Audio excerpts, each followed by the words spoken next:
বন্ধুরা, গহীন জঙ্গলের ভেতর হঠাৎ হারিয়ে গেল ছোট্ট একটা হাতি। চারদিকে কেউ নেই, শুধু ভয় আর অজানা বিপদ। সে কি আর কোনোদিন তার মায়ের কাছে ফিরতে পারবে?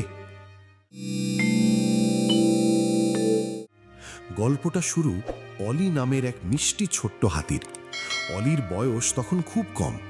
একদিন বনের গভীরে মজাদার লতাপাতা খেতে খেতে সে কখন যে তার দলের থেকে আলাদা হয়ে অনেক দূরে চলে গেল সে টেরই পায়নি।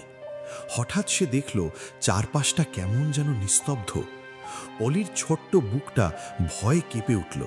সে সুর উঁচিয়ে অনেক জোরে ডাক দিল, কিন্তু কেউ কোনো সাড়া দিল না। ঠিক সেই সময় গাছের উঁচু ডাল থেকে উড়ে এলো ফেলিক্স নামের এক বুদ্ধিমান প্যাঁচা। ফেলিক্স অলিকে কাঁদতে দেখে বলল, অলি, ভয় পেও না। ওই যে দূরের বড় পাহাড়টা দেখছো, ঠিক ওখানেই তোমার দল গেছে। চলো, আমি তোমাকে পথ দেখিয়ে নিয়ে যাচ্ছি। ফেলিক্স আকাশে উড়তে লাগলো, আর অলি নিচ দিয়ে তাকে অনুসরণ করে হাঁটতে শুরু করলো। কাঁটা ঝোপ আর অচেনা আঁকাবাঁকা পথ পেরিয়ে অনেক কষ্টে তারা পাহাড়ের কাছে পৌঁছল।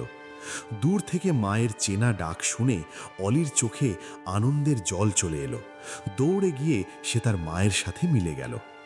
দেখলে তো বন্ধুরা, বিপদের সময় ফেলিক্সের মতো একটা সঠিক বন্ধু পেলে হারানো পথও ঠিক খুঁজে পাওয়া যায়। ছোট্ট অলির এই মিষ্টি গল্পটা যদি তোমাদের একটুও ভালো লেগে থাকে, তবে এখনই ভিডিওতে একটা লাইক করে দাও। আর এমন মজার মজার বনের প্রাণীদের গল্প আরও শুনতে আমার চ্যানেলটা সাবস্ক্রাইব করতে একদম ভুলো না কিন্তু। দেখা হচ্ছে পরের ভিডিওতে।